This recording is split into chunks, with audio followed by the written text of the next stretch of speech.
Hi, my name is Sean Church, and we're here today at Willow Springs International Raceway in California for the introduction of the Spoon NSX GT. We're also fortunate enough to have with us today Spoon President, Mr. Ichishima. Hi. Now, the Spoon NSX GT is obviously the focus of today, but we also wanted to have some cars for comparison. And so we have Mr. Ken Namimatsu from Factor X, along with his race car, and we also have along a stock NSX for comparison, and Mr. Tyler McQuarrie, who's our driver today, to give us a comparison of the differences between these three cars. Now, the Spoon NSX GT is based upon the Honda NSX-R GT, of which only 5 were ever made. So it's a bit of a rare car that, frankly, no one here in North America has ever seen. So we feel very, very fortunate to have Mr. Ichishima bring his Spoon NSX GT for us to review today. Mr. Ichishima, tell us a little bit about the car, about the Spoon NSX GT, and how you decided to create it and the purpose behind the car. That's a GT model. Is basically in Japan, the domestic market is NSX-R Type R. Acura NSX is in the stock NSX. NSX Type R is handmade of the Honda. NSX GT is a competition model that basically is stock Type R, the 3 model. And we this NSX-R GT plus the handmade or tuning. So is the car turbocharged now? Yeah. Mm-hmm. How much boost is it running? Just today of is 0.6 bar. Okay. Because and plus stocks 300 horsepower, and today 400 horsepower. Excellent. And what about suspension modifications? Yes, suspension of damper or spring stabilizer, bush, all change of the tuning. And but the track side tuning. And you've of course made some aerodynamic modifications, a very large front splitter car and a rear wing, tested on the track for downforce. Yeah. But this original the GT model. Oh, that's okay, excellent. Okay, and Mr. Namimatsu, can you tell us a little bit about the Factor X car? Sure. And its history? Yeah, it's a 1991 NSX. We basically decided to build it as an unlimited car.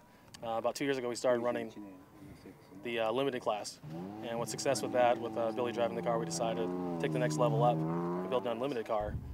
We've been a big fan of the NSX since its inception, and have a great deal of respect for it. And one of the reasons why we came out here is because of his car itself. That it's the highest evolution of the NSX. To actually be able to see it in person is a great honor. And this car is also turbocharged, correct? Correct. It's something we like to do with our NSXs. For about 7 or 8 years, we've been turbocharging the NSX, primarily because we think, from our point of view, the power output of a factory NSX is not on par with what current supercars are today. Perhaps in the 90s, but in today's power age, I don't think it's really there. And the chassis has no problem handling that much power? There's some depends on how much you want to push. Sure. And how much horsepower is this car making? Today, 14 psi, about maybe 500, 550. We had to put a new motor in it, so we're kind of breaking it in right now. But one of the lead tuners, Mike Angel, is a drag racer. So prior to road racing, we were hardcore drag racers, and we've been put between, at the maximum about 850 to the wheels. So Excellent. It has potential to make it, but it just has no use on the road course. And this car has won a few time attacks already, correct? Yes. Okay. Yes. And what have you done suspension-wise on the car? Suspension-wise, runs KWs. They're customs from KW itself, triple adjustables. Very good. It's very much a track car as opposed to where the NSX-R GT is more of a street car with interior. Yeah, we have a nice spectrum today, don't we? Yeah, stock it's a great, and it's a great collage of all the turbocharged NSXs. Full race, absolutely. Tyler, tell us a little bit about your experience driving these cars and the differences between them in particular. Yeah, today I was lucky enough to have the NSX sample platter, I guess you could say. Starting at the opposite end of the spectrum, the stock version, and my expectations going into it, I was expecting it to handle well, because the NSX, that platform, is amazing in itself, even in stock trim. So the stock version, I was, kind of expecting it to handle well, and it did, but it was down on power, for what, I'm used to and some of the cars that we have out here. And it did everything, just not as well as the other cars. And we step up to the Spoon version, and it does everything very, very well. And I've raced a lot of Spoon cars, and again, my expectations were to hop in there and expect it to have a very nice neutral balance to it, and it did. And it did everything much faster than the stock version as far as your inputs and what you asked the car to do, and it gave you amazing feedback. And then on top of it, had much more horsepower. Were you able to notice the turbocharger at all, or was it pretty?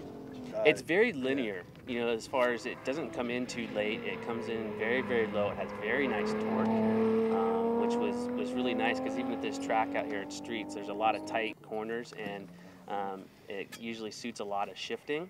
But in this car, I didn't have to shift as much because it had so much torque down low and very linear.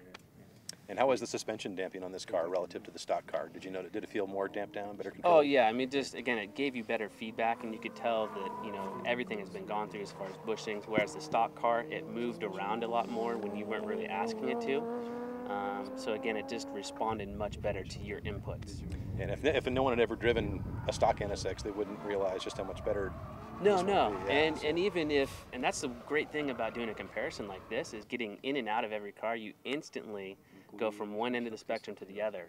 If I would have driven that car last week and hopped into here, I still would have thought it was much better, just not as drastic. And then the opposite end of the spectrum, the Factor X car, which, like he said, has been stripped down and basically just made an unlimited car for time attack. And with that, you can do whatever you want. And so it does everything very, very well and has a lot of horsepower. So it was really cool. And the tire size on that thing is just huge. I think 315s in the rear. So getting the power down was no problem.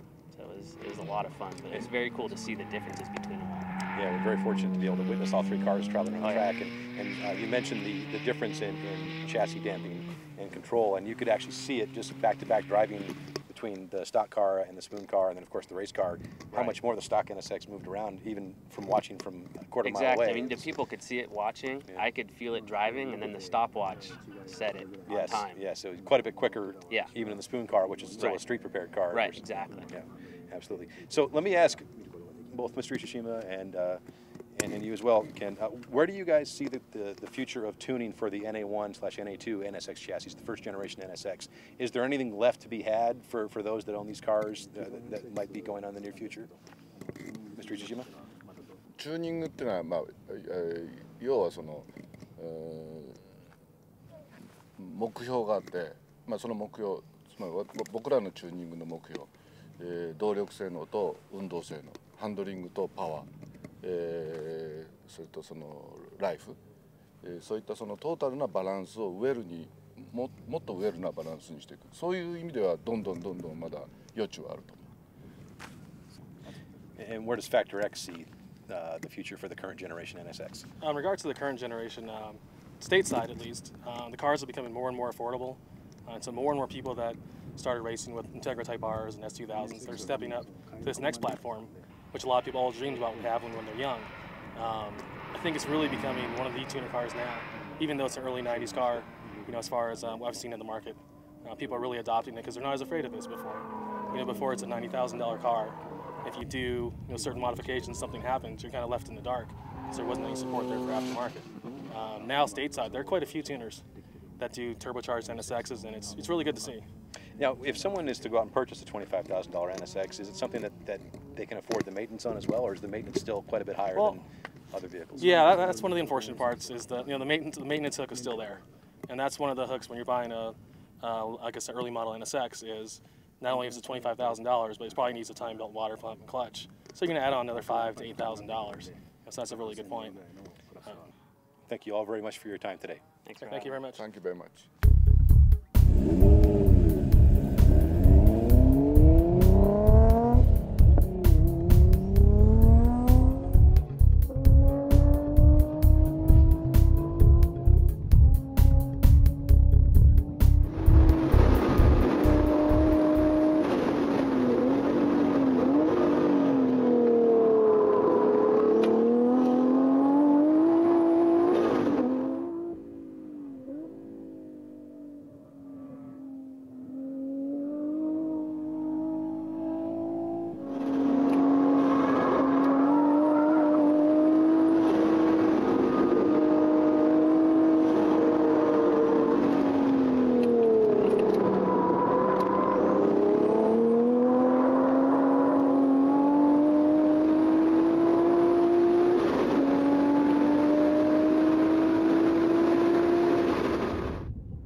That's a very good car. It is very, very well balanced. The power, there's a lot of mid-range power and torque, which the stock NSX doesn't have, and that really helps keep a much larger usable power band for all of these corners.